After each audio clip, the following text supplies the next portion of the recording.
Parched and hunted, she collapsed in my arms, a vampire alien, begging for my blood. The crash that changed everything. The eye.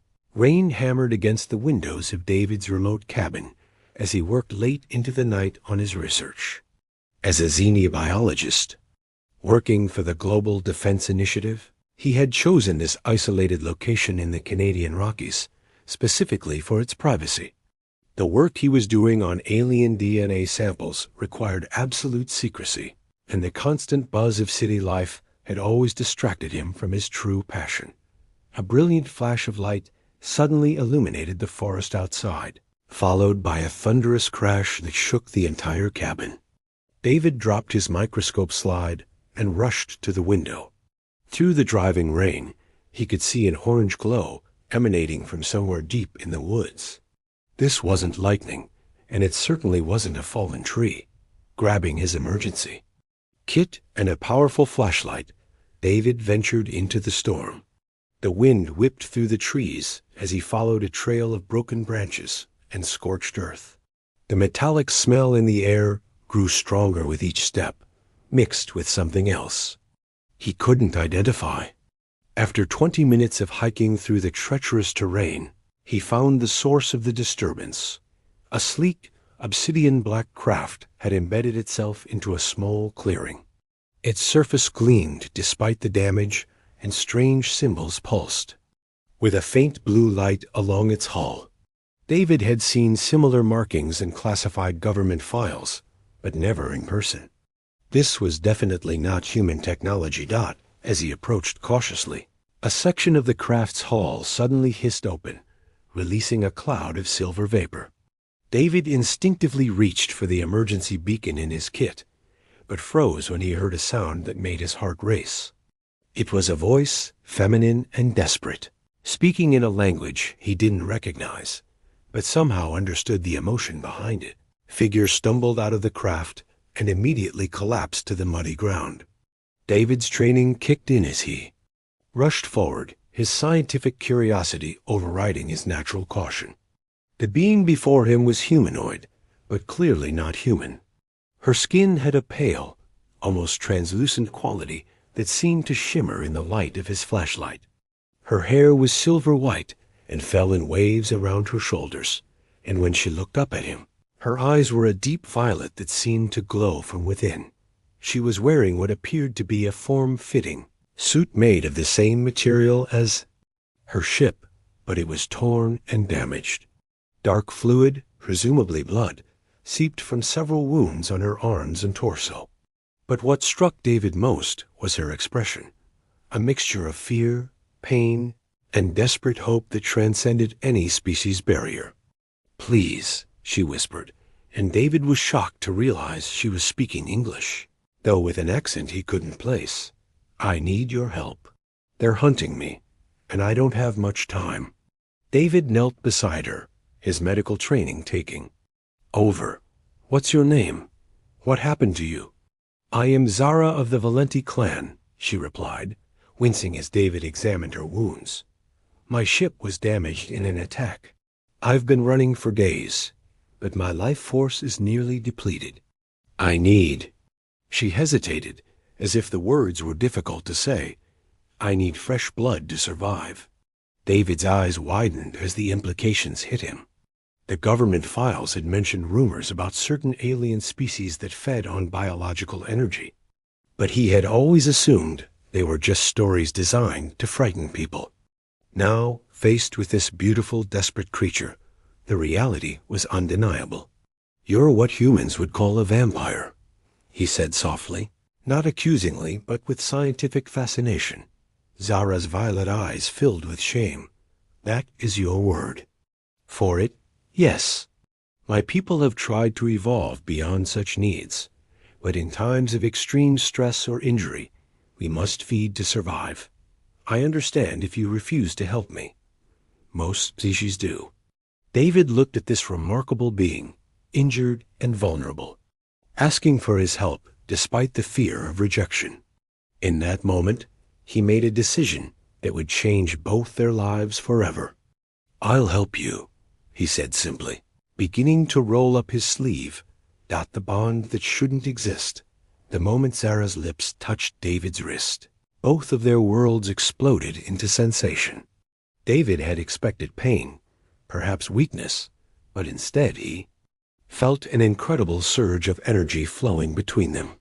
Zara's violet eyes widened in shock as she pulled back, her wounds already beginning to heal at a visible rate.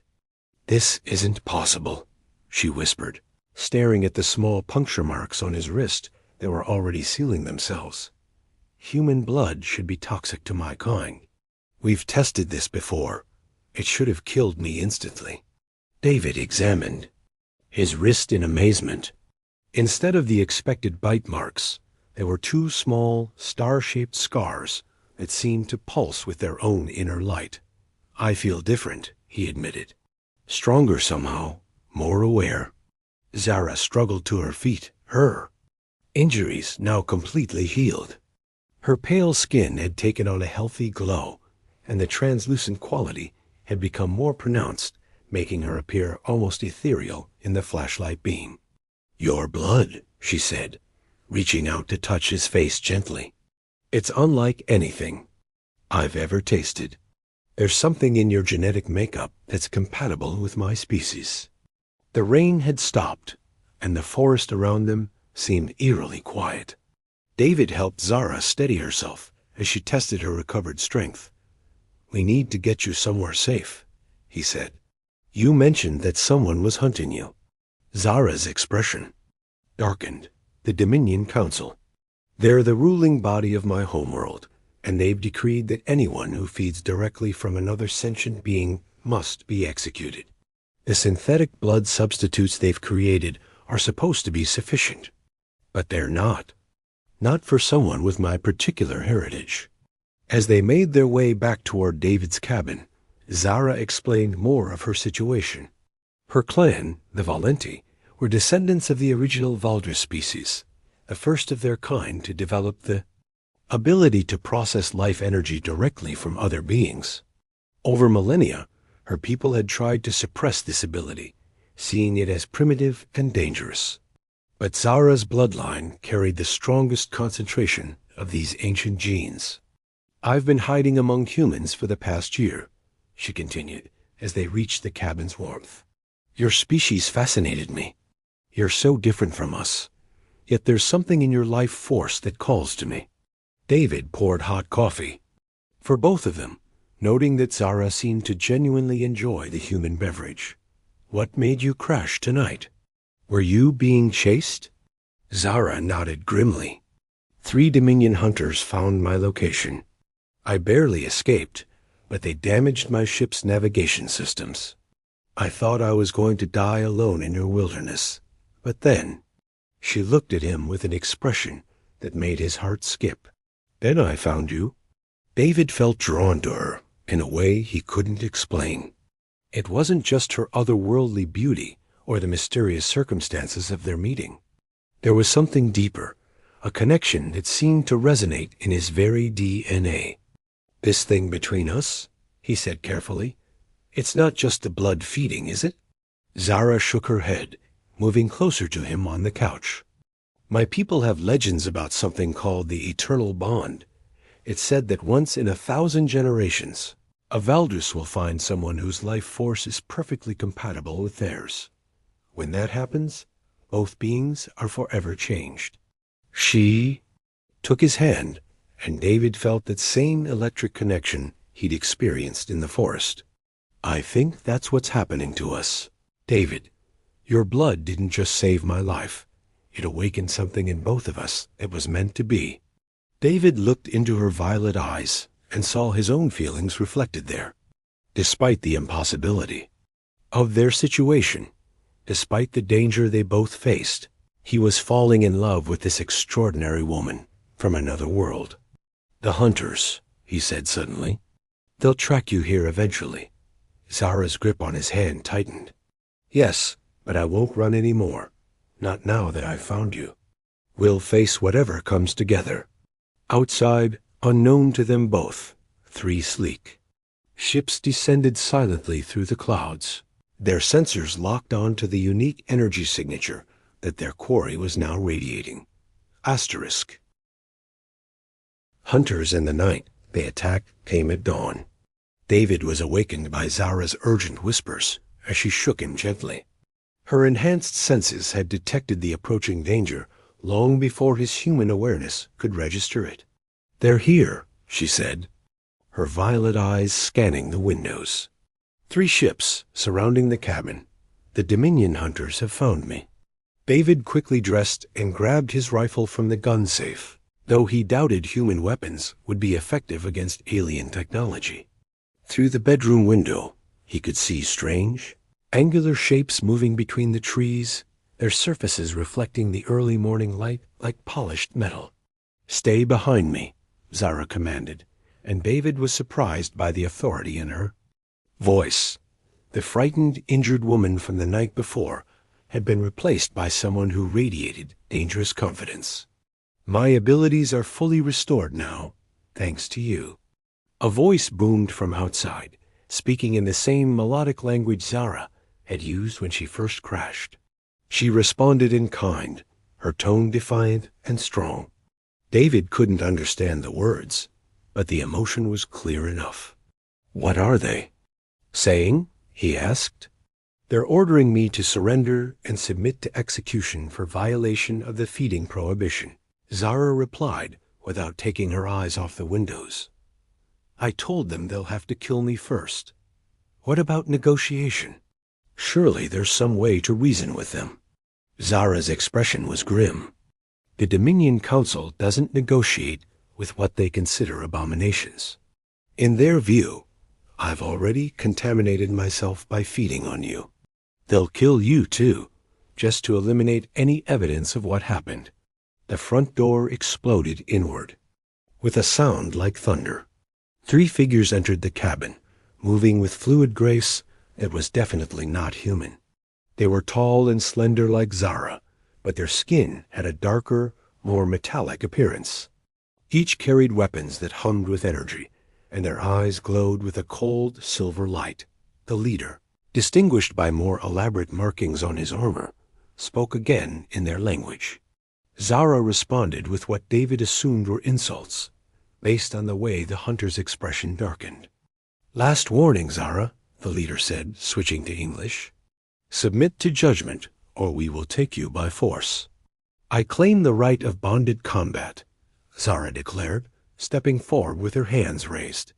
"This human has become my life mate through the eternal bond.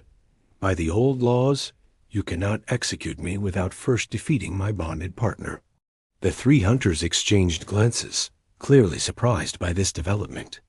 The leader studied David with newfound interest, his silver eyes taking in the star-shaped scars on David's wrist that were now glowing with a faint light. "Impossible," the hunter said. "Humans cannot form the eternal bond. Their life force is incompatible with ours." "And yet here we stand," Zara replied, moving to David's side. As their hands touched, both of their scars flared brighter, and David felt that familiar surge of energy and connection. "The ancient laws are clear. If you wish to execute me, you must first defeat both of us in combat." David felt courage flowing through their bond, along with something else he was beginning to recognize as shared strength. Whatever had happened between them the night before had created more than just a romantic connection. They were literally becoming stronger together, thought the second hunter. A female with intricate silver tattoos covering her arms spoke up. "Even if the bond is real, Commander Jorik, the human, is untrained. This will be a slaughter, not a proper challenge." But Jorik was studying David more carefully now, his enhanced senses apparently detecting something the others had missed. "No," he said slowly. "Something has changed. The human's life force signature is unlike anything I've seen. Zara, what have you done?" Zara smiled, and for the first time since the hunters had arrived, she looked genuinely confident. "I've found my true mate, Jorik, and together we're going to show the Dominion Council that their old fears about the eternal bond were justified." David felt power coursing through him, that he didn't understand, but somehow knew how to use. His vision had become sharper, his reflexes faster, and he could sense the hunter's movements before they made them. The bond with Zara wasn't just emotional or spiritual. It was transforming him on a fundamental level. "Very well," Jorek said, raising his weapon. "But know this, both of you. When you fall, your deaths will serve as a warning to any other Valders who might consider violating our laws." The battle that followed would be remembered in the legends of both species for generations to come. A power of love. First Hunter's energy weapon discharged with a sound like breaking glass. But David was no longer where he had been standing. The bond with Zara had given him reflexes he'd never possessed, and he rolled behind the overturned dining table just as the beam scorched the wall where his head had been. Zara moved like liquid shadow, her body seeming to phase in and out of visibility as she engaged the female hunter. Their combat was a deadly dance of strikes and counters, each blow capable of shattering stone. But David could see that Zara was holding back, trying to avoid lethal force despite the hunter's clear intent to kill. "David!" Zara called out as she deflected another energy blast. "Don't think like a human. Feel through our bond. Let it guide you." David closed his eyes for a moment, reaching out through the connection he shared with Zara. Suddenly, he could sense the position of all three hunters, their movements as clear as if he were watching them from above. More than that, he could feel their intentions. Their next moves telegraphed through some kind of enhanced awareness. The third hunter, who had been trying to flank him, suddenly found himself facing a human who moved with impossible speed. David's fist connected with the alien's solar plexus, and the hunter doubled over in shock. The blow shouldn't have been powerful enough to affect someone of his species, but David's strength had been enhanced far beyond normal human limits. "Inconceivable," Jorek muttered, his silver eyes widening as he witnessed David's transformation. The human is adapting to Valdris combat techniques in real time. Zara used the distraction to her advantage, disarming the female hunter with a move that sent the energy weapon spinning across the room. "It's the bond, Jorek. It's making us both stronger than we could ever be alone." David felt Zara's emotions flooding through their connection, her fierce love and determination mixing with his own protective instincts. The combination was intoxicating, filling him with power he'd never dreamed possible. He could see the tactical situation with perfect clarity, understanding instinctively how to coordinate with Zara, despite their completely different fighting styles. The hunters were skilled and experienced, but they had never faced opponents who shared a psychic connection. Every move David made was perfectly timed to complement Zara's attacks, and every defensive maneuver she performed left an opening that David could instantly exploit. "Enough!" Jorek roared, raising his weapon to maximum power. "If I cannot take you alive, then you will both die together." The energy beam that erupted from his weapon was unlike anything the others had produced. It was pure destruction, capable of vaporizing both David and Zara instantly. But as it raced toward them, something extraordinary happened. David and Zara reached for each other instinctively, their scarred hands joining just as the beam reached them. The star-shaped marks on their wrists blazed with brilliant light, and a shield of pure energy formed around them. The hunter's attack struck the barrier and was absorbed completely, the destructive force somehow converted into power that flowed back through their bond. The legends were true, the female hunter whispered, her weapon falling from nerveless fingers. The eternal bond doesn't just join two beings. It creates something entirely new. David felt the truth of her words. He wasn't just human anymore, and Zara was no longer simply Valdris. They had become something unique, a perfect fusion of two species strengths with none of their individual weaknesses. Jorek lowered his weapon, his expression shifting from anger to awe. "This changes everything," he said quietly. The Dominion Council must be informed immediately. No, Zara said firmly, her violet eyes blazing with newfound purpose. The Dominion Council created the feeding prohibition out of fear of exactly this. They'll try to destroy us rather than admit they were wrong. David squeezed her hand, feeling her resolve strengthen through their bond. Then we'll have to show them a better way. Together, the three hunters looked at each other, clearly struggling with loyalties that had been challenged by what they'd witnessed. Finally, Jorik spoke. I will report that Zara died in the crash, he said slowly. But this cannot remain secret forever. Others will come. As the hunters departed, David and Zara stood together in the ruins of his cabin, holding hands, and gazing out at the forest where their story had begun. They knew that greater challenges lay ahead, but they also knew they would face them together, not forever. Changed 6 months after the confrontation with the hunters, David and Zara had established a new life together in a remote research facility hidden deep in the Amazon rainforest. Using David's connections within the Global Defense Initiative and Zara's knowledge of Valdris technology, they had created a sanctuary where they could explore the implications of their extraordinary bond. The facility was more than just a hiding place. It had become a center for groundbreaking research into the possibilities of interspecies cooperation. David's enhanced abilities had made him one of the most brilliant xenobiologists on Earth, while Zara's access to human scientific methods had allowed her to develop new theories about Valdris evolution that challenged millennia of accepted wisdom. The test results are remarkable, David said, reviewing the latest data on their shared computer system. Our cellular structures are continuing to evolve. We're becoming something entirely new. Zara nodded, her violet eyes reflecting the computer screen's glow. Over the months, subtle changes had occurred in both of them.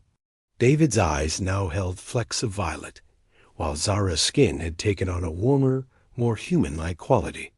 They were slowly becoming more alike while still retaining their individual uniqueness. My people are starting to whisper about the eternal bond again, Zara said, touching the star-shaped scar on her wrist that had grown more intricate over time. Some of them are beginning to question the Dominion Council's policies. They're secure. Communication system chimed with an incoming message. David opened it to find a video transmission from Jorik, the hunter who had let them go. His expression was grave as he spoke. Zara, David, you need to know what's happening on Valdris Prime. 3 more eternal bonds have been discovered in the past month. Young Valdris are seeking out compatible species across the galaxy, and the Council is struggling to maintain control. The image shifted to show protests in the streets of gleaming crystal cities. Thousands of Valdris were demanding an end to the feeding prohibition and the right to explore natural bonding with other species. But there's more, Jorik continued. We've detected void hunter ships massing at the galaxy's edge. Whatever you two have awakened, it's caught their attention. They're coming. David felt Zara's fear through their bond, but also her determination. The void hunters were ancient enemies of the Valdris, creatures of pure entropy that fed on life. Energy. If they were mobilizing, it meant the awakening of the eternal bonds was seen as a threat to the cosmic balance. We can't hide anymore, David said, taking Zara's hand. If other bonds are forming, they'll need guidance, protection. Zara nodded, her expression resolute. It's time to return to my homeworld. Together, we can show the Council that the eternal bond isn't something to be feared. It's evolution itself.